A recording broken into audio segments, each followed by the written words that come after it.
Love. This is another episode. Episode's a bad word. This is another version of the Sponsors Spotlight, right? And from the first one with Steve Hoover, DuckWater Boats, the world's largest duck boat, I had people, because I get off of these little tangents and I need you to be more forceful and reel me back in. Sir, sincerely. All right. Okay. Well, but what I had actually 3 people reached out and said they loved hearing about it, but they wanted to know what did I specifically like Yes. about the world's largest duck boat. Thanks for the feedback. Yeah, and or, yes, thank you guys. Thank you very much. And or DuckWater Boats. So just real quick, I'm not going to get in depth. If you want to go back, you can find someplace before the newly revamped Pitboss podcast. Excuse me, is that? Might have sounded bad, I don't know. But you can go back and find kind of my duck boat history, where way back in the day, a 17-foot TDB, a C-Class 70-foot TDB. Excuse me, the truck's loud. I will slow down. Way back in the day, a 17-foot C-Class TDB, the duck boat. That was the first duck boat. The second duck boat was a 21-foot Banks boat. The next duck boat in line was a 25-foot Banks boat. And now currently, love, we are in the 32-foot Ocean, DuckWater Oceans boat. DuckWater Oceans? I think I'm getting confused with that movie, Oceans. Let me try it again. The DuckWater Ocean 32. Okay. Is that good? Sounds Okay. good. So what do I like about it? Basically, I see, no, I did not see, that it is, I am a service, right? And I want to try to offer the best service that I can for many different reasons. But first of all, I'm old and I've been doing it for a long time. Yeah, and Right. you kind of have figured out what works and what doesn't. 100%. And I always say with everything that I do and we do, and maybe I don't actually accomplish it, but I want to stay ahead of the curve. Yes. And I believe that Steve, we're in hall number 2, Rod Merritt in East, I'm going to butcher that name too, because I'm dyslexic. East, Machis. Basically Route 1 right on the northern coast of Maine, northeast coast of Maine. Actually, if you want it from Bangor, drive dead east and head a little bit north. East, Machis, I don't know. But anyway, that's where Rod Merritt's from. And that's I want to actually Rob was very kind. Let me go up and look at the world's world's largest duck boat way back in the day. It was April, as I recall. He didn't get to go. Nope. No. But I'm sorry, I'll get back on topic. What did I like about it is that it just helps me offer a better service. The seats that I have in the boat are big. I can really only take 4 of those seats in the 25-foot boat. In the Ocean 32, I could take, I have 6 seats. It's not inspected. The fuel tank gas is underneath the floor. If we had diesel outboards on it, we could get the thing inspected, but because the gas tanks are underneath the floor, we cannot officially get it inspected by the Coast Guard. So therefore, even though I have a master captain's license, we can only use my quote 6-pack or a 6-person uninspected vessel license. So that's what we do. But there's a ton of room in that boat. Ton of room. We've been talking about the duck blind bistro.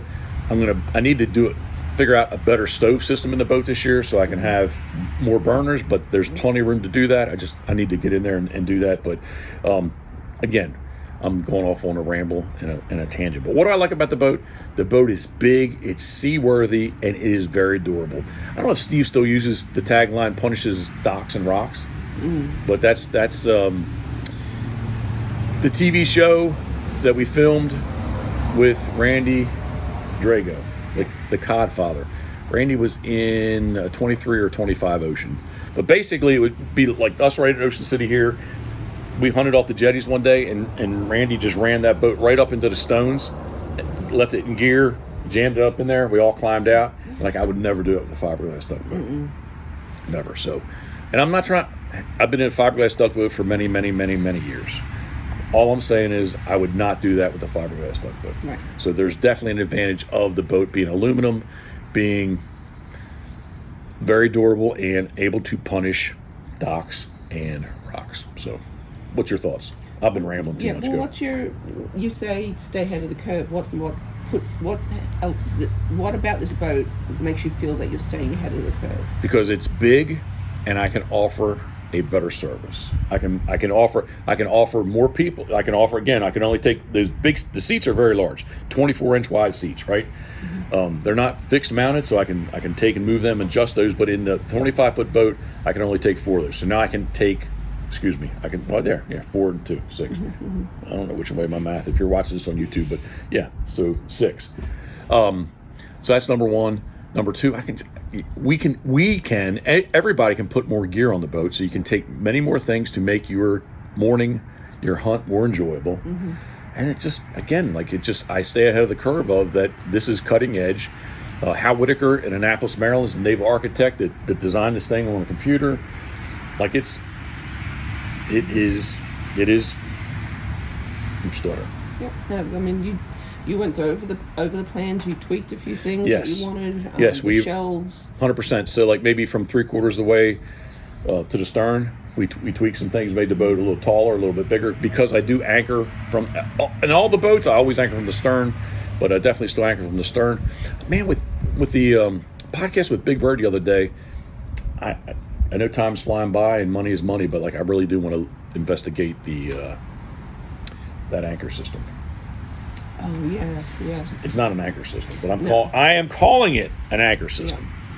Right? Is it a trolling motor? Yeah, trolling motor, GPS trolling motor. But yeah, I think I really do want to check into that. And then I'm going to steal it and go fishing off the reefs. You can do that. We never have yet currently. Wow, that's a lot of words I just put in there. We never have yet currently. We've attempted to go off and catch a mahi or a tuna, but we have yet to go out in the ocean and catch a mahi or a tuna from the world's largest duck pool. Yeah. You keep saying it's not going to happen this year. I still kind of in the back of my mind, like it's still, the possibility is still there. I'm a guy though, so that's the way I think. Right? No, I'd love to try. It's just we have to figure out some shade system because we will get scorched. Yeah. Yeah. Summertime is hot, and especially with the black mats in the boat. Ooh. The boat's dark anyway. The black mats in the boat. Yeah, we got to figure out something there. Have I covered everything? What have I missed? The world's largest duck boat is outfitted with a Suzuki 350 horsepower, a 350 with the Duo prop. Is that standard, or the owner gets to choose what? No, Steve. That's what he liked. That's what he's put on all his 32s. I think there's been 4 built. Definitely 3, if not 4 built, and they all have a 350 Suzuki on. We had that same motor on the Bad Influence. On Bad Influence, a 100%. Seahawk out of Santa Cruz Whole Fishing. Yeah. Yep. And I'm super impressed with the motor then, and we're kind of happy to have it on the new duck boat. So, not to keep rambling, but on the 17 TDB, I did have a 2-stroke 50, but on the banks, I had a 140 Suzuki, a 250 Suzuki, and now on the DuckWater, a 350 Suzuki. So, and we had on the fishing boat. So, Suzuki, we do like Suzuki. Yep. I'm very happy with it. Thoughts, comments, questions, anybody. If you would like, especially on YouTube, you can type, text me, whatever. However is easiest for you. You want to reach out, ask us some questions, please do so.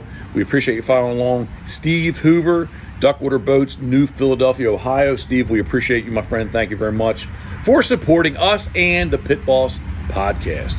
Brought to you by Molly's Place Sporting Goods. So, we're good to go? Speak. You were asking me what else my thoughts were. What are your thoughts? Well, I cut you off? Just the whole the dryness of it. Oh, it is very dry, yes. Yeah, because going out the inlet, you get some pretty good rollers going out there, depending upon the weather and the tide. So I'm not gonna end this. The worst day this year, it was Christmas Eve. Mm-hmm. It was a 3-day hunt. Been blowing. Well, last year, sorry, the last season. Yeah. Blowing, and that day, you even asked me. You were off. You even asked me like you had the love I love you because you had the truck back down in the water ready for us. You had hot chocolate for me, and you were like, "What in the freak were you doing out there?" It was a couple, right? It was. Yes, and they were on their honeymoon. Yeah, there you go. Yeah, it was all day. It was a nasty day. It was a nasty day, but cold by our standards, I should say. 8 degrees. It was cold. Yeah, I mean that's I don't want to. People from Alaska be like, nah, that's like a summer day up here. I think 8 degrees. I think anywhere you're at, single digits Fahrenheit is cold. Okay. I still was in shorts and flip flops though in the morning. I was. Does not like to be hot. Let me tell you. All right, love. Thank you. I appreciate you tolerating me. I love you. I love you too, and I appreciate you. Thank you. Yes, it's do. fun. Steve Hoover, once again, DuckWater Boats, New Philadelphia, Ohio. We appreciate you supporting us. Thank you very much. Sponsoring the Pitboss podcast, brought to you by Mileage Place Sporting Goods. All good companies, all good friends. Again, if anybody's got any questions, thoughts, comments, please reach out to us. And as always, thinking of you, we are. Boom. DuckWater. DuckWater Boats. Sexy Salute. boat.